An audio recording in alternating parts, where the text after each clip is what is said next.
Mbote bandeko balandi les avertis na quatre émissions les avertis comme chaque mercredi tu as répondre avec une émission tout ça lelo vraiment na sengo ya ko présenter nous sur émission lelo na kati ya cadre ya mission to ali ko sala. Vous savez que le Seigneur nous met à cœur chaque fois que tout ça ko et pas na bino toi avec de messages pour faire n'est-ce pas avancer votre vie spirituelle. Bon chaque fois tangu to solo ba la Bible nous dit que la foi vient de ce qu'on entend et ce qu'on entend vient de la parole de Christ. Liko banine yeso ko kitate alobelayo chaque jour. Yeso ko kitate alobelayo ni zaki na tango kala par le prophète seulement. Mais lelo yesu akolobelao n'est-ce pas na kati ya otobengi na kati ya parole na ye c'est sa parole au fait. Alors na kati ya parole dans la parole otobengi yango logos la parole réellement où ils allaient écrite dans la parole rema. La parole rema ce que ça la parole obiso to yaka nango réellement pour ko faire avancer n'est-ce pas vision o nzamba pesa ki biso alobi que non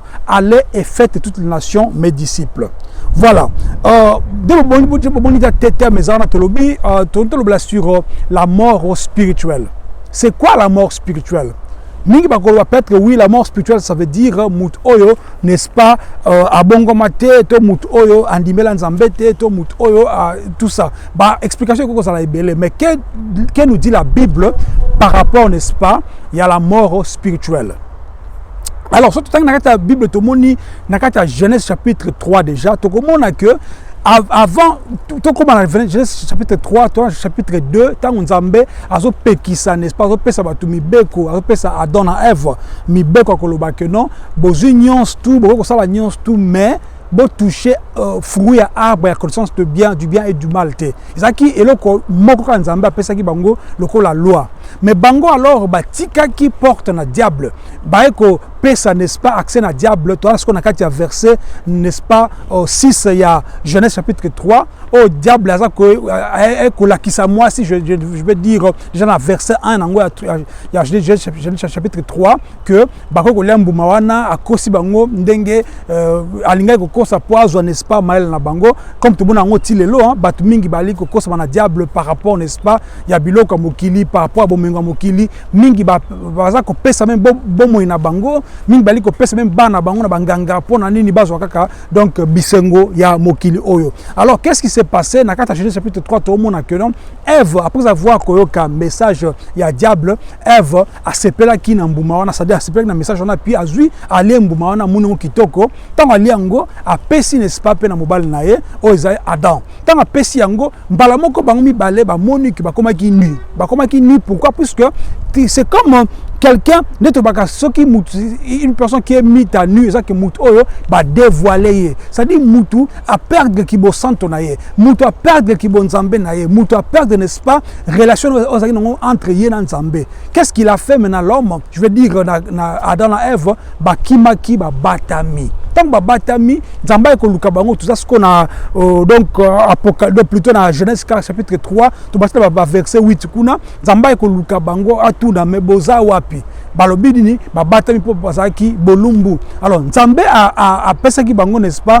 occasion ya ko lata même bilamba c'est-à-dire ko bomanyama ko pesa bango pona ko lata bilamba wana zape makambo to mona na kati ya rema que ils allaient réellement collapser déjà que voici l'agneau de Dieu qui ôte le péché puisque comme boyebi avant que Yeshua aya na mukili qu'est-ce qui s'est passé d'abord zaki que non ce qui mutasali lisumu il a fallu ko bomanyama pona ko zipa n'est-ce pas lisumu wana c'est-à-dire ko couvrir lisumu wana. C'est ainsi que tangu n'est-ce pas Adam na Ève basali donc masumu liboso nzambe alongola ki lisumu bala moko te basaki nini azipa ki yango en tuant n'est-ce pas là donc l'animal qui était na kati ya jardin. Alors exali que à partir à wana mutu bien que lisumu ya ko zipa mutakoma ki mort spirituellement.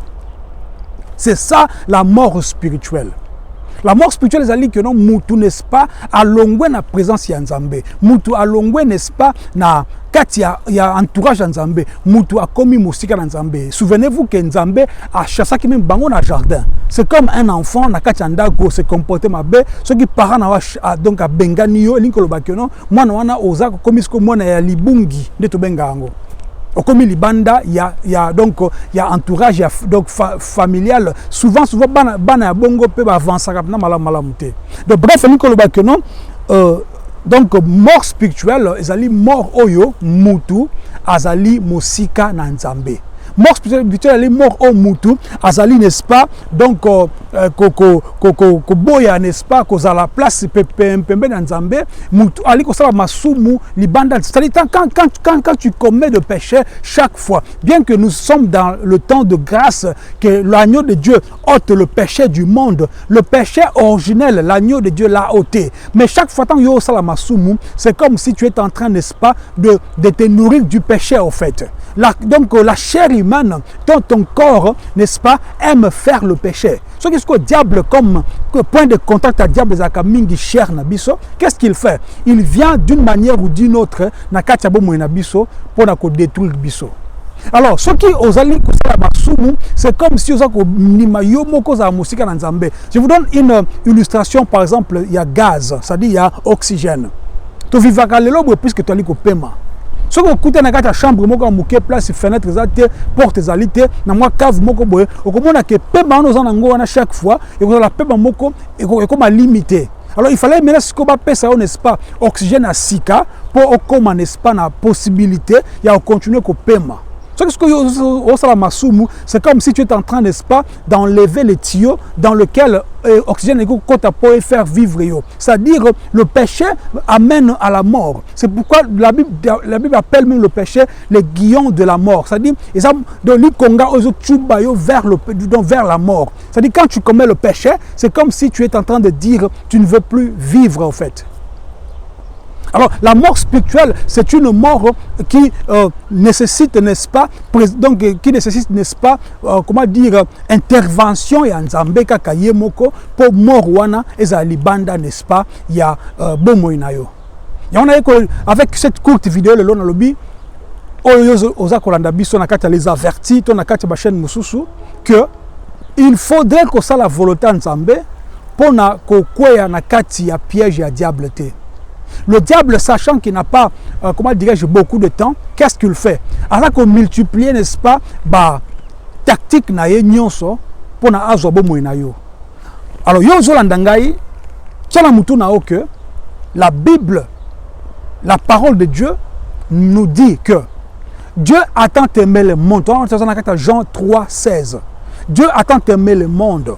Nzamba lingaki mokili yango atindaki, n'est-ce pas, Yeshua pour mutu akondimaye donc netumbute ou bien sambisa maté mais abiki ça bien sur la vie éternelle. C'est pourquoi c'est la seule condition. Si tu veux vivre avec Yeshua, il faut yo oza mutu créature Olanda, n'est-ce pas, principe ya créateur na yo. Le diable, n'est-ce pas, il y a ça qui valeur na likambanga kokosa Adam et Ève. Mais Adam et Ève eux aussi ne sachant pas que le temps que baliko koyoka diable baliko zala musika, n'est-ce pas, Nzambe. Yo ndeko zolandangai oyoka kamaka munini.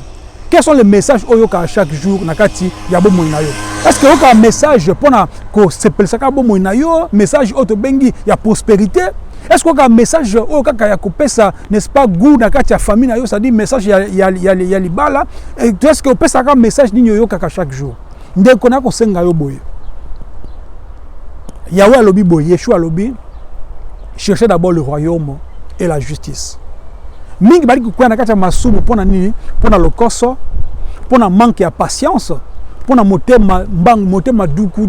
Pourquoi? Puisque tu veux à tout prix prendre ou bien avoir quelque chose qui ne t'appartient pas.